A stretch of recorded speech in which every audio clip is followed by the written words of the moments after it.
Hello, Assalamu alaikum. I am Malik Farooq Ahmed, lecturer Boys Higher Secondary Lingate. The topic for the class 12th, it is Mendel's experiments, as we are dealing with principles of inheritance and variation. Mendel was one of the leading biologists who has done a lot of work about inheritance and variation. Then on other topics, the topic of the day is Mendel's experimentation. 4 steps were involved in Mendel's experiments. They were selection of parents, hybridization, self-pollination, and calculations. 4 steps were involved in Mendel's experiments. They were of number first, selection of parents, number second, hybridization, number third, self-pollination, and the last is calculations. First of all, we will told you about the selection. Mendel picked up in his first step, Mendel picked up 34 varieties for his experiments. 34 varieties, 34 varieties पर उसने काम किया उसके पहले step में.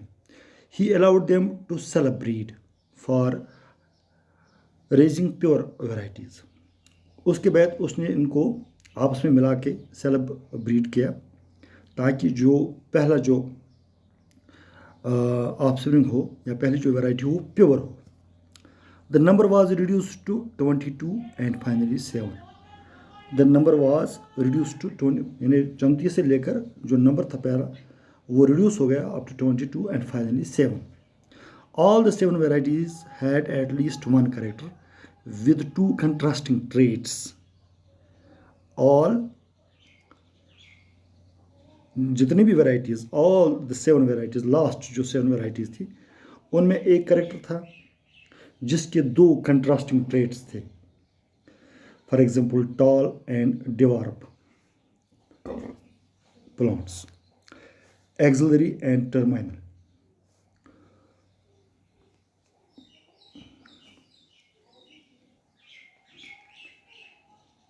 Each trait was confirmed to be true by the Mendel by allowing the plant to self-pollinate. The material which showed any deviation was discarded. For example, आपके सामने एक पिक्चर है, point number just table number 5.1. इसने ज़्यादातर P का जो plant था उस पर ज़्यादा इसने स्टडी की. तो इसमें जितने कैरेक्टर्स उसने देखे P characters studied by the Mendel. Serial number के हिसाब से हम देखेंगे जो इसने 7 इसमें कैरेक्टर्स टच किए या देखे तो इसमें क्या क्या था. पहला जो कैरेक्टर था वो स्टेम हाइट थी, यानी पी प्लांट का जो स्टेम है इसकी हाइट, स्टेम हाइट टॉल भी हो सकती है, डिवार्प भी हो सकती है. टॉल में उसने कैरेक्टर लिखा टी, बड़ा टी, और डिवार्प में उसने लिखा small T. Number second, flower colour. ये फ्लावर इसका वायलेट भी हो सकता है, रेड भी हो सकता है. वायलेट के लिए उसने, वायलेट और रेड के लिए उसने आर रखा, जबकि वाइट के लिए उसने स्मॉल आर रखा. Number third, flower pod position, यानी फ्लावर्स किस ओर बैठते हैं. Axial A, terminal small A. Pod shape, full inflated I, constricted small I. Pod colour, green yellow. Green उसने डोमिनेंट के लिए लिखा, येलो रिसेसिव के लिए लिखा, उसमें उसने जी का कैरेक्टर दे दिया. Seed shape, round capital R, recessive wrinkled small R. Number 7, seed cotyledon colour, yellow capital R, capital Y sorry, और रिसेसिव के लिए इसने ग्रीन यानी स्मॉल वाई लिखा. तो ये कुछ कैरेक्टर्स उसने नोट किए और लिखे. दूसरा जो उसने पॉइंट उठाया, hybridisation. Now plants with contrasting traits were cross-pollinated. 50% of the flowers of the same plant were made to function as female parent, while remaining 50% were made male parent for that trait. यानी दूसरी इसमें दूसरा जो point उठाया था hybridisation, उसमें क्या किया उसने, plants with contrasting traits wire cross pollinated. मतलब टी और टी कैपिटल टी और डिवार्फ टी में उसने आपस में क्रॉस किया। तो उसने क्या देखा, 50% of the flowers of the same plant were made to function as female parent, while 50% remaining 50% were made male parent from that trait. Cross pollination involved dusting of pollen grains of one trait over the stigma of second trait. The various steps were Emmel's calculation. In the flowers were to function as female parent, stems were removed very early in the bud condition. The pistils were also removed from those flowers which were to function as the pollen parent. उसके बाद bagging, the flowers wire covered with the paper bags from the beginning, the bags wire removed only at the time of emasculation and dusting. उसके बाद dusting, pollens were collected from the flowers selected to function as pollen or male parent. They were dusted with the help of a fine brush over the stigma of emulsified flowers. Soon after dusting, the flowers were covered. उसके बाद उसने दूसरा point इसमें किया, tagging. Tags were attached to the plants indicating the crosses. इसके बाद crosses. Mendel performed separate crosses involving traits of one character, two characters, and three characters. These crosses were respectively called as monohybrid, dihybrid, and trihybrid. उसके बाद collection of seeds. Seeds of each cross were collected separately. They were sown next season. The hybrid plants are called plants. ये एक बड़ा step था इसमें Mendel का hybridisation में, यानी contrasting of the traits were cross pollinated. उसके बाद उसने जितने भी वहाँ उस पर एक्सपेरिमेंट किया, उसने 5-6 इसमें एक्सपेरिमेंट किए, एम्स्टिफिकेशन, बैगिंग, डस्टिंग, टैगिंग, क्रॉसेस. उसके बाद जो तीसरा इसमें बड़ा स्टेप था वो था self-pollination of hybrids. The hybrid plants were allowed to grow and undergo self-pollination. The hybrid plants were allowed to grow.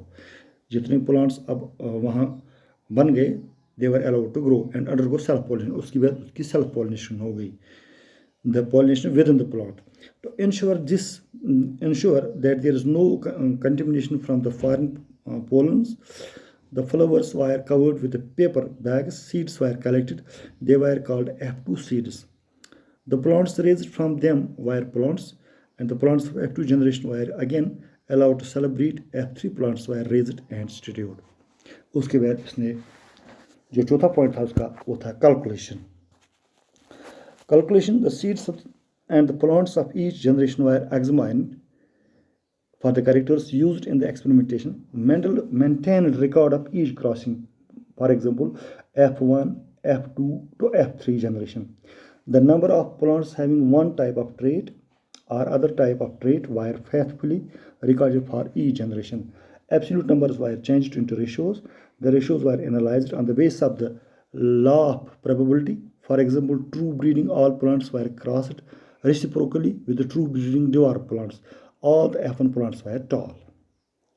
They were allowed to breed out of F2 progeny 1664 plants. 787 were tall, while 277 were dwarf. The ratio turned out to be 2.84 is to 1. It was rationalized to 3 is to 1. The ratios of the various crosses were different. Monohybrids crosses performed by the Mendel are given in the table 5.2. For example, Mendel's monohybrid cross in P. stivum.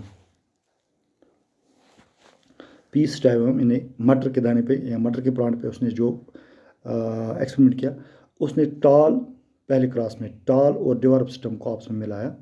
जो पहली generation थी वो थी सब टाल.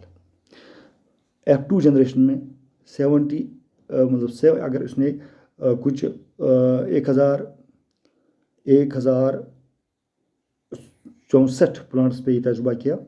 Out of that 787 were tall, 277 were dwarf. So actual ratio was 2.84 is to 1 and rationalized ratio was 3 is to 1. उसके बाद उसने दूसरा क्रॉस किया वायलेट इंटू वाइट फ्लावर.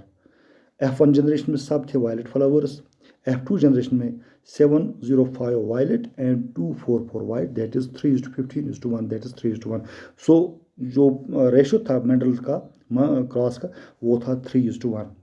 इसी तरह से axial into terminal part full into construct part. तो वहाँ हमें जो हमने इसमें मतलब चेक किया या हमने पढ़ाई के दौरान देखा वो था कि इसका कुल मिला के जो रैशनलाइज्ड रेशो है F1, F2, F3 वो है 3:1। यानी F अगर हम किसी चीज़ को क्रॉस करेंगे आपस में तो पहला जो रेशो आएगा वो है यानी 3:1 या 3:1।